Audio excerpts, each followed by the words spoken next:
Hello, ladies and gentlemen, and envies of the world. This is Doc. I wanted to share this time with you because I have decided to start a new project in which I am interviewing podcasters who are of Asian descent and who I personally look up to and see as people who are pillars of my community, people who I see as representing for the people and something that's important to me because usually in this pro wrestling podcasting media personality space, we don't see a lot of diversity usually. Unless you look onto my show and you see how diverse, how vast, how different everyone is within this space. And, I just thought it would be great to highlight and pay homage to people who I have a great respect for and who I believe represent for the Asian community at large within this space and who have big voices and contribute. And besides all of us eating rice, the other thing that connects us is our love of pro wrestling. And that's just what I wanted to share with people. Thank you so much.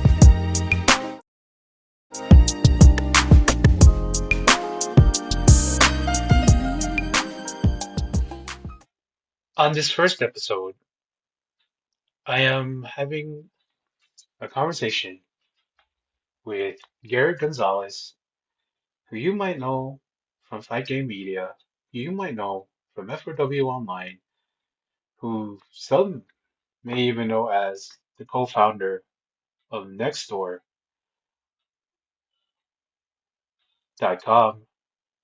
And he is one of the podcasters who I just look up to and am honored to have shared this time with. Uh, he's a father, he's a husband, he's an entrepreneur, he's a broadcaster. He works for or runs the Bay Area Sports Podcast Network. And it's just this man has such an enviable position because it's sort of when you are the co-host of someone as lauded, as respected, and as, you know, notorious as one Dave Meltzer for the Wrestling Observer. And it's just, I have so much respect for him coming on, sharing his time with me, and giving me, um, you'll hear it in the episode. He he also gives that respect back to me, and it's just, it it's good. It feels good, and I just want to take this opportunity I have before we start the show to say thank you so much, BJ, for for giving me the for giving him the okay to talk to me. BJ Bethel, you're a great guy. But again, thank you, Garrett, for your time. Enjoy.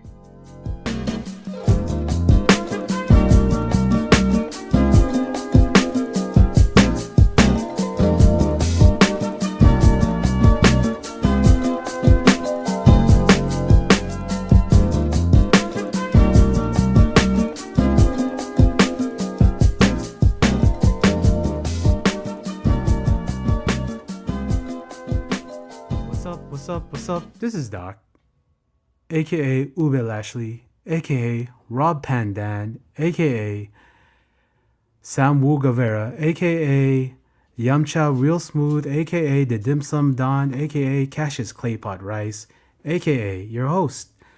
And today on Dr. Lariat's The Prescription, I have with me the ineffable, the amazing, the fantastic. You can find him at F4W Online. You can find him at Fight Game Media. We have Garrett Gonzalez. Welcome to the show.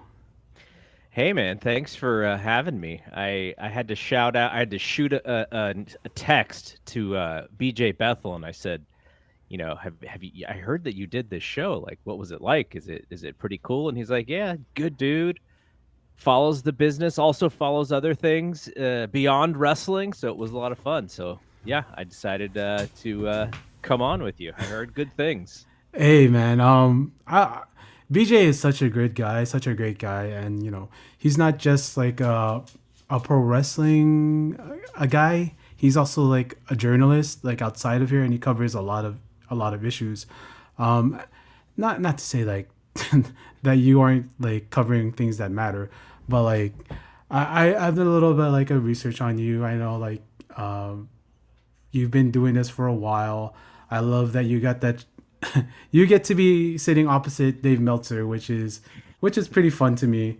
And like it's you never know who will say yes. And like I just want to say like thank you for giving me this honor of having you here because I know like time is very limited, so like I do just appreciate it, man.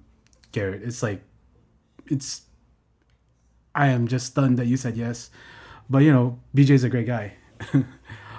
Well, don't be stunned. You'll be, a lot of people. We all kind of came up in a specific way doing content, right? Like Yeah. everybody starts at a specific level. I didn't start doing podcasts with Dave Meltzer. I started testing out doing stuff with friends and trying to figure out how to do it. And then asking Dave Meltzer as well to like, hey, would you be interested in doing this thing? I was friendly with him prior to that, but Yeah. like how you start this is people who have been in your shoes before, they don't forget how, not that it's hard, but just that a little bit of a slow grind, and lots of people will be willing to jump on because they know that they were looking for folks to jump on with them very early in their start too. So let's do this, man. Yeah, I am off to the races. We're off to the races. Um, I I always ask this question first because it's I've noticed that this is probably one of the best icebreakers even in real life. Is so how'd you get into wrestling? Do you actually ask non-wrestling fans that question too? Is it really a good No, icebreaker to no, non-wrestling no, no, fans? no. It's a good icebreaker for wrestling fans. With non-wrestling fans, with my wife, I asked her how she was doing and what kind of music she likes. Mhm. But I find like the best way to get to know a wrestling fan is how they got into wrestling. Uh, it's got to be Hulk Hogan. Like mid '80s for me was Hulk Hogan time frame, and I don't know what, like if you ask this question depending on age. So I was, I'm an '80s kid. If you ask that same question to people in the '90s, who's the person that brought them into wrestling? Is it a Bret Hart, or is it, a little bit later in the '90s? Is it Stone Cold or The Rock? And then in the 2000s is the answer John Cena. Like it's probably very specific to the time frame in which you were able to start watching. But for me, it was just Hogan. I came in at the perfect time. WrestleMania 1, Saturday night's main event, like that era of wrestling when I came in. It's a pretty popular time in the industry. So there's a lot of people like me who are my age who got in that way. But yeah, that's like it was just bigger than it wasn't as big as real sports to me, and it still really isn't. I Yeah, still follow real sports just as close, or in some ways even closer. but it was tangential to sports and sort of like this mix of entertainment and some of the things that I liked about sports with that dramatic flair, maybe even over the top flair, and these larger than life characters. And like that was very easy for me. And my dad, he was a wrestling fan when he was a kid too. And he would just say, you can get into it, but at some point it's going to disappoint you. And when he was a kid, what disappointed him was there was a baby face by the name of Pepper Gomez, and Pepper Gomez did he had a rival, and his rival had turned babyface, and Pepper trusted his rival to do a stunt, a spot in a promo where Pepper Gomez's character was the stomach of stone, like the cast iron stomach. So he was like, "Yeah, this is my friend, and he's gonna do this knee drop on my stomach, and it'll show you how strong my stomach is." It was really what it was a heel turn, and so my dad was like, "Oh my gosh, this is so dumb. Why would anybody ever do that? I'm done with wrestling." And that was his like way of like being like, "It's gonna let you down, and you're gonna be out of it." Now wrestling has let me down many, many times, but In different ways. there's been enough, uh, and maybe the way that I follow it today is a lot different, and maybe that's why I still follow it, is because I found, the Wrestling Observer, and I found a different way, and I found things that intrigued me from a business sense. But Yeah. yeah, like that was it, and so Hulk Hogan drew me in, and the business side of wrestling, and Dave Meltzer's coverage and the Wrestling Observer and things of that nature have kept me through all the way until now. Yeah, that's real interesting to be getting in through on the business side. Like, because I was like, I was a little kid when I got onto like the online spaces, because I think I was 12 when I first got onto the RSPW thing, and then I was like talking with these grown adults about how Hulk Hogan was actually the shits. That's what they were. That's what they always said. But like I absolutely see like that side, whether it's going on RSPW, learning about the Wrestling Observer newsletter, kind of like Jack Encarnacion did, calling Mhm. those hotlines. Also, like we I think back like 2001. Thank you, shout out to Phil Schneider, having DVDR as a hub to talk with other people who liked wrestling, and Phil used to make like those mixtapes, and it's just pro wrestling to me. It kind of goes beyond just like what happens in the ring, as that's what always is. It is like with you, like you think about like what happens in the backstage kind of thing, not necessarily like the fights, although the fights that happen backstage are numerous and hilarious to cover. But also we talk about like business strategy, like Mhm. how are they growing from an attitude era, how are they growing from just like, because in 96 they were like nothing, and then by 98 they're getting the Super Bowl ad. So you're just like seeing like this growth of business. And I'm just thinking, what is pro wrestling to me now is there's sort of different ways you can get into it, so ways you can watch it. If you watch it like how your dad did, where you're trying to make sense of everything, wrestling will always disappoint you. Mhm. But yeah, as if you watch it like as far, because sometimes I watch it as like as an exhibition. Sometimes I think about like pro wrestling as its own kind of universe with these rules that'll happen, because it's not MMA. It's never going to be look. Sometimes it'll look like MMA, but it's not MMA, so it's not going to be something that you would expect to happen in a fight. Um, but like it's just, I have a love of pro wrestling, and it's just something that I love to talk about, until I love to cover. And I listen to you and Dave every week, so you gotta excuse me on the flub in the introduction, because I am such a big fan of you, Garrett. You have no idea. No, I appreciate it, and I don't underestimate the effect of doing that show with Dave and how many people listen. I remember when I first started doing that show, and like the early days of me trying to do that show without the proper equipment and not really like 'cause, I've listened to Brian and Dave together since the IATA days. So you're talking, late 90s. Yeah. And so to hear them, I don't know how many shows that I've listened to them do, thousands probably. And so to then help out Brian, because Brian, has was I think his kids were being born, or one of them was being born, and he needed some help for coverage. And he was like, "Hey, do you want to do this?" I was like, "Sure, I'll do it." But I also knew that there was a pretty large audience that was listening, and if I didn't do a good job, I would disrupt the flow of that show. And I am a fan of that show, so I would understand how that would work. So the first couple weeks were pretty shaky, but I think I sort of figured out a different way to do it than Brian does it, just so that we were unique.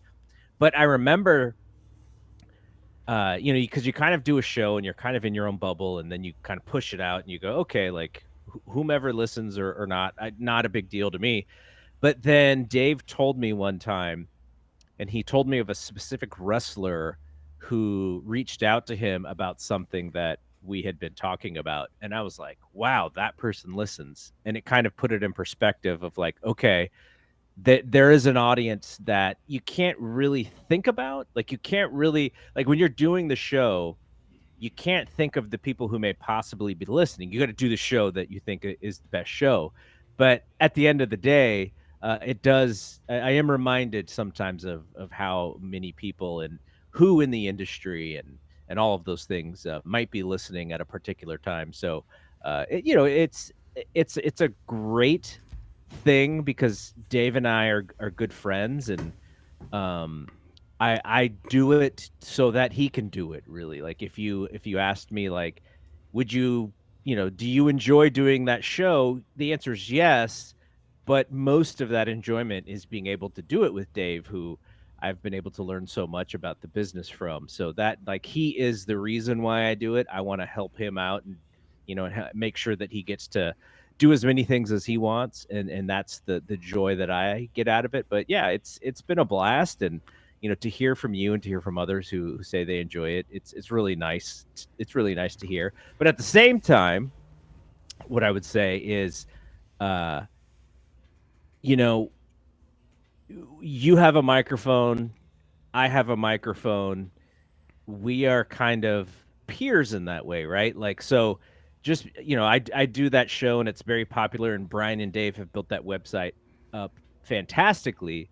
But at the same time, you have just as much of an opportunity to do something like that as you move on and keep doing things like this. And so really we're just peers with a microphone. I just have a bigger platform to kind of get off certain things that I want to say and maybe try and crack Dave up. And but it is a lot of work too. Like I have to speed read the Observer, and I have to put a rundown together, and I have to set him up to hit home runs that I know that he's chomping at the bit to hit. So there's a lot of strategy, there's a lot of time, Yeah. there's a lot of research involved. But I do get a lot of value out of it by doing it, and do come and then coming on and talking to folks like you about it is also part of the fun part. So I do enjoy reaching out to people and connecting with people, and networking with people, and just being we're kind of the same in this way. I just am lucky to have that platform that I have. Yeah, I am. I consider myself lucky to be able to talk with people within this industry, as far as like people who I respect as presenters and as personalities. On, you know, it's kind of difficult for me to call myself a podcaster, because like there's something to this like podcasting that is just I feel when you can communicate your feelings through audio, right? Because I'm Filipino, and a big part of Filipino culture is having traditional oral histories passed down from Hmm. time and time immemorial, and like part of this, like what this whole show is like having this audio time capsule of a conversation with this person, And I always feel like no matter where that person comes from, what background they're from, if they are in this industry or if they are just like just fans, I've even talked to non-fans. It's just it's just I feel lucky to be given this time with whoever my partner is, and this so happens my partner on this episode is Garrett Gonzalez from the, and like it's you don't know how much that means to me. And, I've been reading a couple of your stuff. I noticed that I know you've kind of gone into WNBA stuff, which I think is great. Honestly, the coverage that they get, it doesn't match like their popularity and like their drawing because they become Caitlin Clark is a huge draw, and Mm-hmm. like people don't cover WNBA in the way that they should be covering it, and I like that you give them the kind of coverage and respect that the WNBA deserves. Yeah, my son, he started to get into women's college hoop a few years ago, and he realized that he actually enjoyed the women's game, the women college hoop game, more than the men's college hoop game. And he was kind of into the men's college hoop game from the perspective of um, like the NBA draft and prospects and such. And then he started following the women's game, and he realized that he just enjoyed it so much more. And so we got the Bay Area team, the Valkyries. And so we kind of knew the Valkyries were coming, and we decided to start talking about them on our Warriors podcast, kind of as like, oh, the Valkyries are coming. Here's some stuff like we want to promote the fact that there's WNBA team coming, and what we realized is that not a lot of people were yet talking about the Valkyries, and a lot of the listeners were really intrigued with the Valkyrie stuff. And so we thought, this is actually really interesting. Because, we do a Warriors podcast. I do a 49ers podcast and a Giants podcast with other people. And the Valkyrie stuff was actually getting listened to more than all of the other shows. So it's like, this is kind of unique. And so we just dove right in, right? Like, it's not Yeah, like I would consider myself the biggest WNBA fan out there at the time, but we put the time in, and I watched every single Valkyries game. We talked about the team all season long. It was so much fun, and it was an avenue to do something that it that there wasn't a lot of people doing. So that was a good learning experience too, because there's a million podcasts about the NBA. There's a bunch of podcasts about the Warriors, but there wasn't very many podcasts about the Valkyries. So we kind of got in at that time, and now try and grow it and look for opportunities. And we created a Discord to kind of support the podcast and the both Golden State teams that we talk about. So it's just a lot of fun, reaching out, building community. That's kind of my favorite thing to do, yeah, and it's been a blast. yeah. I also love that your son's also podcast. That's pretty cool, man. Yeah, he digs it, and it gives him a little bit of a hobby to get some takes off. And he's got his own little network with some friends that he does. But I could tell that as someone who has a couple of networks myself, it's a lot of hard work. You're Yeah, really grinding and cutting and editing and posting and creating YouTube videos, and you really it's really for the love of the game. And this one, he just gets to talk, and I do the rest. So that's it. I think he likes that aspect of it. yeah, yeah. That's what when you have a dad that's as good at you as you are in the podcasting game. It's a good resource to have. I just love that sharing interest with your family members is great to me. Like, you talking about your dad used to be a fan and then you became a fan. Like my mom was a fan and then I became a fan. And you know, I'll talk about like current events a little bit, like because in this current thing we always see sort of a lack of attention put on fans in different demographics. As an Asian American fan, Hmm. and even like I kind of like would try to attach myself with whatever kind of wrestlers are within that thing. but like I found myself like latching on to like the luchadors because Mm-hmm. I'm from LA. I have a Spanish surname, so like whenever I hear like Rey Mysterio or Juventud Guerrera or Eddie Guerrero, those are the names that I kind of like I jived with, and then eventually I saw Jimmy Yang and all that stuff. And yeah, I often Mm-hmm. think that pro wrestling sort of negates their fan base who aren't of the majority. And I feel like the last time they sort of did was when they had that big explosion in 2005, 2007, when they would go on tours everywhere, especially like in Southeast Asia. They'd have these big tours where they'd like sell out like the arena in Manila. They'd go to like they'd even go to like Singapore and all this stuff, and they do big business. And I don't feel like WWE or even like AEW has really marketed to the Asian audience as I thought they would. And really, I also see like I see WWE do all this stuff with Latinos, with Triple A, with Rey Mysterio, all the LWO thing. And I know like a lot of people mock like the amount of different Latino groups they have in WWE, but like they've hit something there with that again, like 20 years after 2005. And I see like those reactions that people talk about like the Lucha Bros not really being at the level they were at in other places, but they receive some of the loudest reactions. When I see Dominic Mysterio go out there and get like the loudest reaction, heel or face, out of anybody in pro wrestling, it's pretty cool that he's put on that level. And I know like I'm not sure if this really ever comes up with you on Dave's show, but like as a person of color, as a Latino, do you feel like wrestling hasn't really valued that audience or that demographic? Well, I'm not only half Mexican, I'm also half Japanese. So I have it from a couple of perspectives, right? Because if you think about what pro wrestling leaned on in its earlier iterations, very heavily leaned on stereotypes. And Japanese wrestlers were heels and they were evil and they were sneaky and they were salt throwers.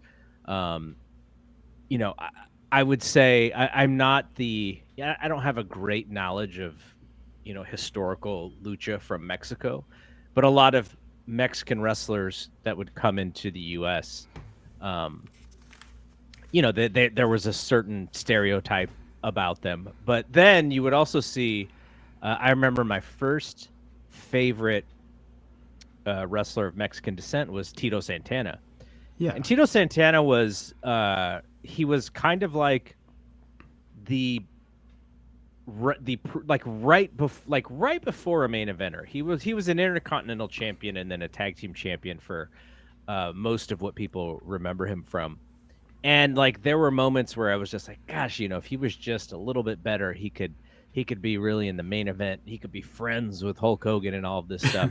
Um, and so I think representation is huge because when you're growing up, you see how it works in sports, and you kind of latch on to people who is a little closer to who you are as yeah, a person because of race, and it's very easy to create fans that way.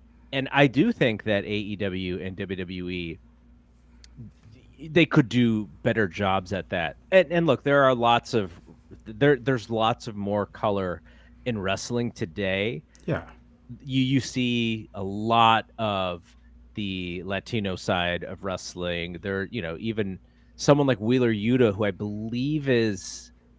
I yeah. think He's Wheeler's maybe biracial. half Japanese. Yeah, Um, and so that's really cool, right? To see somebody whose ethnicity like doesn't really define them as a wrestler. Like I can look at Wheeler and his name is a little unique, and I can go, okay, I think he's Asian, but just being Asian doesn't really define who he is. Like that, he's not yeah, using that to define himself. So that's kind of the change in wrestling today.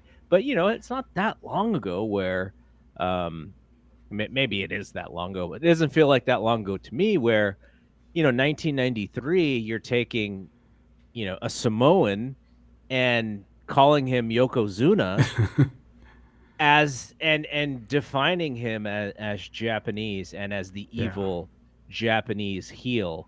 So yeah, I like the progression on that end, but I would love to see more wrestlers of color in main event spots. Roman Yeah. Reigns, he's Samoan. Um, you look at Swerve Strickland on the AEW side being African American. You look at Mercedes being African American. So there has been substantial gains in that area. I just on the end the NXT of all places actually has the best representation of any wrestling company or division, I guess, of WWE. But I don't like the silliness of NXT. I think a lot of the storylines are just too silly for me, and a lot of things like they're not really all that important. But the things that I do like about NXT is lots of people of color, and they focus on the women's division in a very positive way. So Mm. those are things that when I was watching and when I first started watching, I didn't see any of that as a wrestling fan. So it is great today to see that in wrestling. Yeah. I like, maybe like even like 20 years back, Okada and Takeshita would come out to flute music, Yeah. as my friend White Ting would say, Yeah. the Asian flute music.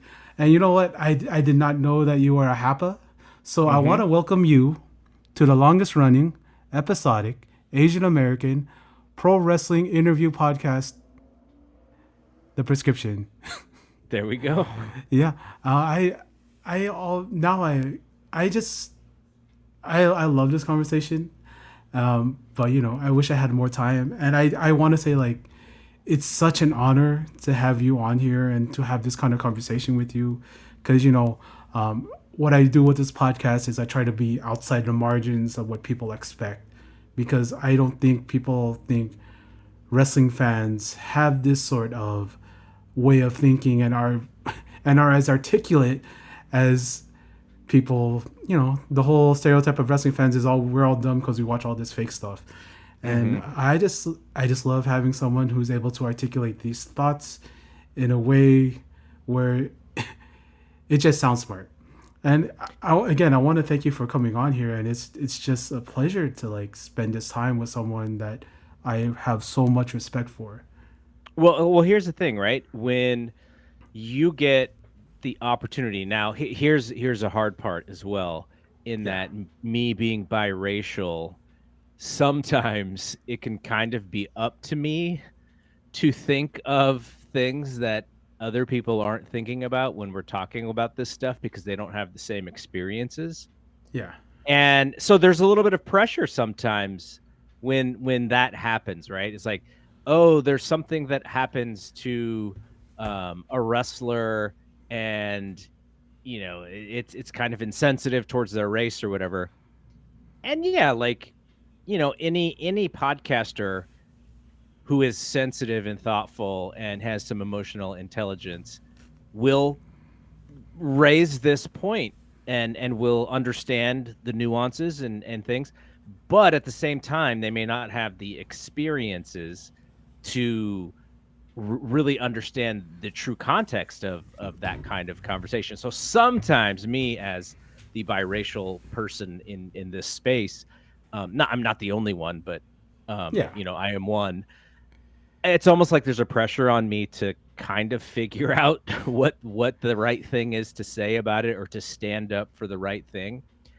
But I would say it is also an advantage because as and I'm gonna guess, not knowing you all that well, but just understanding where you come from a little bit, I'm gonna guess that you probably find it as a little bit of a superpower of yours to think of race in a slightly different way than maybe some of your other people who do not have your same background. Like we have to be a little bit more thoughtful about it because of our yeah, experiences. And sometimes it seems a little bit unfair. Like sometimes I do get a little frustrated that I have to think of it this way. I wish maybe I didn't have to think of it this way all the time, but at the same time, it does make you more thoughtful.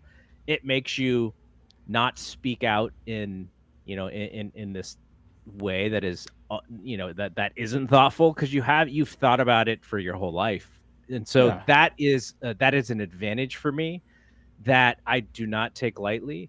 I will use it, when I feel necessary, when I think there is something going on that people are not catching.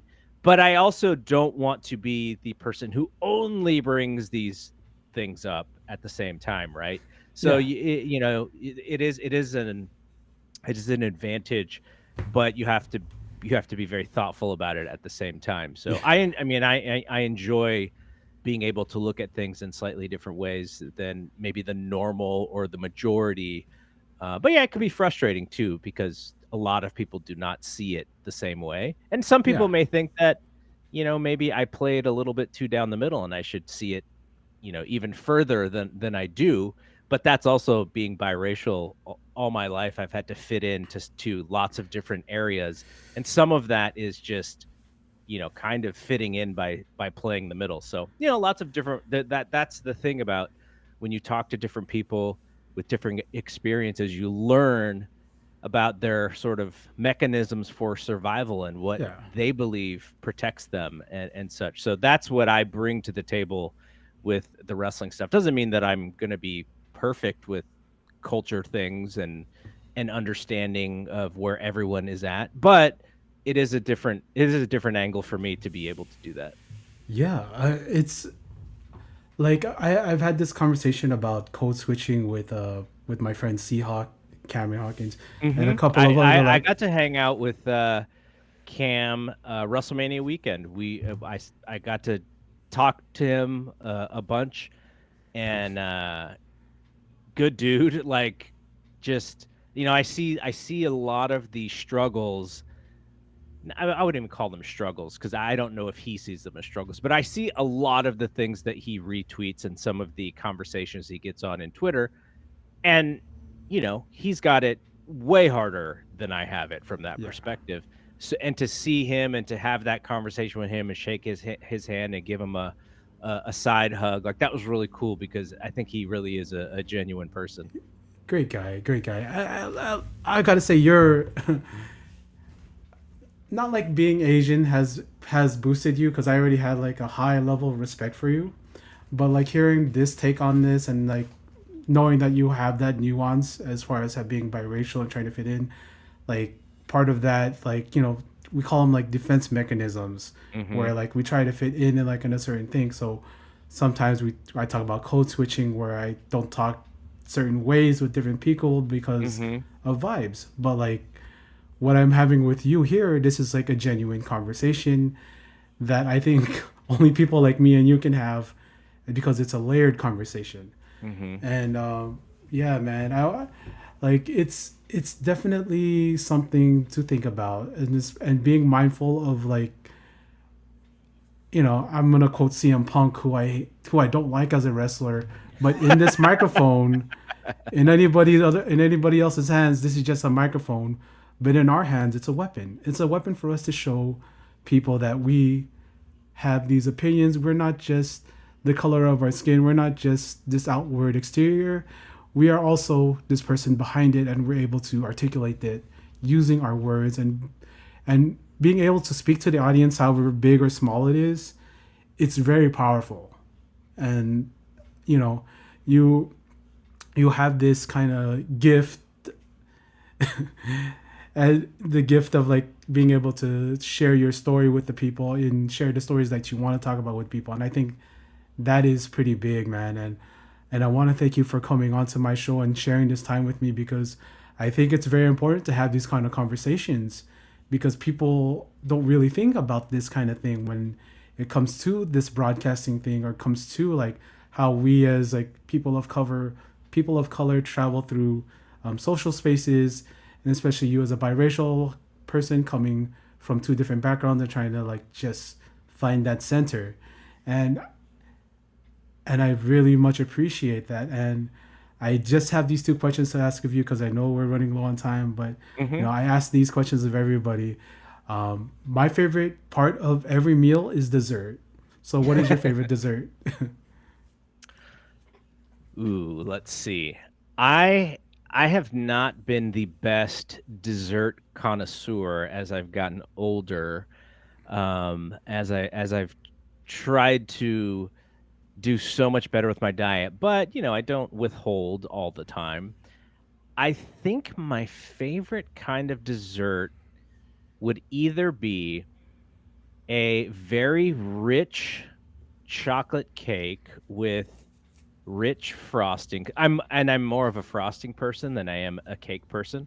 Mm. So if I'm going to indulge, it is going to be like the richest and the chocolatiest and creamiest kind of cake, or and like an ice cream cake for like a birthday party, like probably even birthday cake flavor, that flavor Oh that they yeah. create, like that. Those would be the two things for me.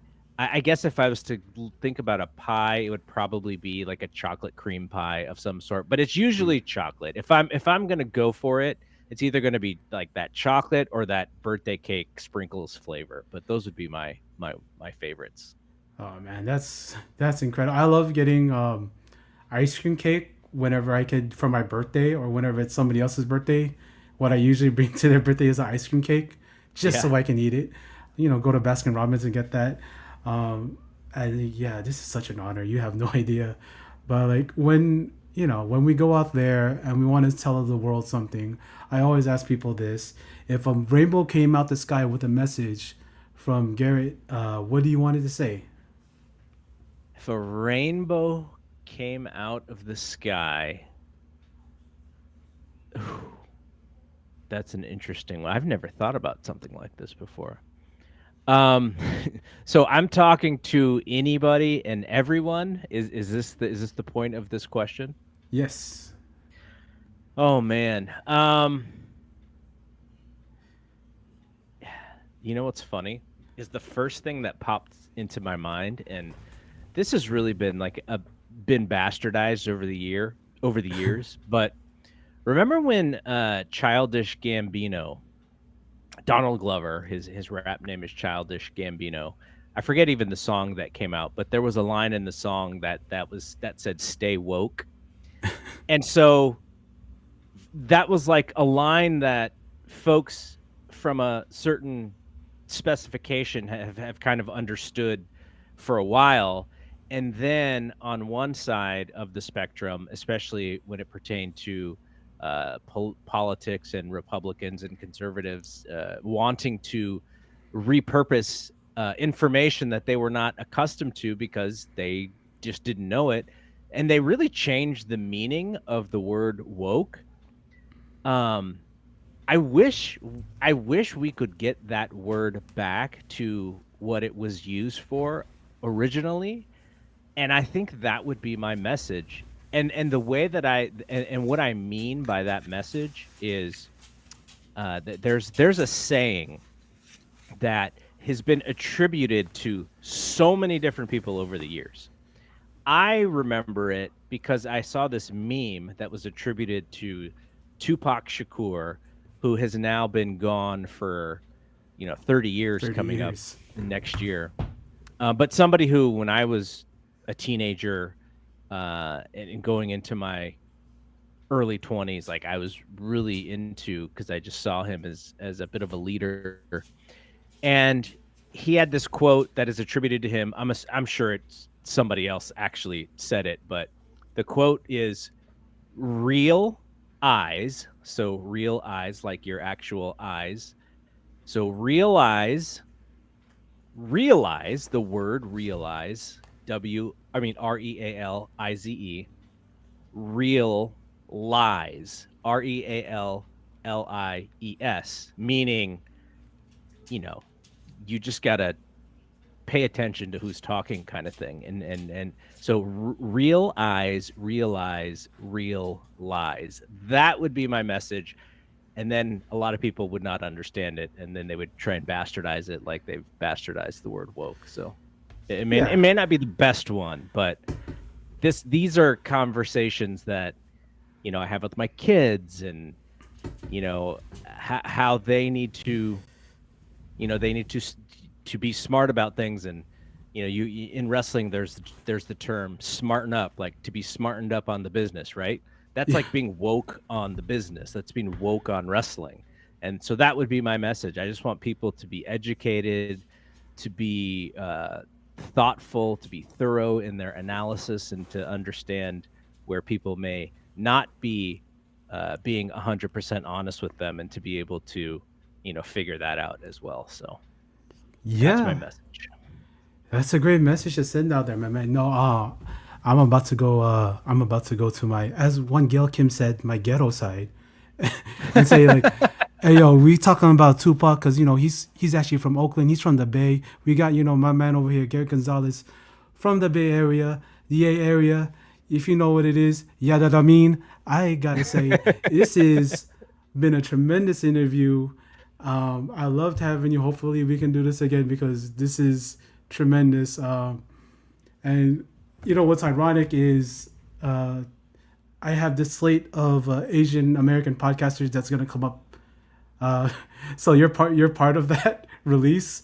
So I think that's gonna be amazing. And It works. yeah, rice is rice, and my man is so aware of rice. And I gotta say thank you so much for coming on to my show. I have so much respect for you and everything that you do, and hopefully we get to do this one more time for a little bit more time. And yeah, that I mean for show, yeah, that I mean for cheesy. I love Bay Area rap. I love E40. Ugh. Thank you so much, man. I will leave you with this last one, which is one of the AEW All Out shows. I don't even remember what year it was. It may have been 21, 22. Um, we're out for a indie show the night, I think it's the night before of the AEW show. And backstage, I'm there with Dave Meltzer, and I see Jacob Fatu. And so Jacob Fatu he came through, obviously came through the Bay Area, and Yeah. my good friend John LaRocca, who is also my podcast partner on the Fight Game podcast, which is also on f4wonline.com. My John booked APW for an extended period of time, so he knows Jacob. So I went up to Jacob and I was like, "Hey, Jacob, my good friend John LaRocca told me to say what's up to you," and he goes, "LaRocca? LaRocca's oos, man." And then he looks at me and he goes, "If you're friends with LaRocca, you're oos too." So he called me oos and he dapped me up, and that's my Jacob Fatu story. Yeah, man. When Big Oos gives you the oos, you're an oos. So Exactly. thank you so much for this, man. That's a fantastic story. Yeah, let's do it again. And if there are certain topics you want to hit up, let's set it up, man. I'm down. Yeah, thank you so much. 私、いつこ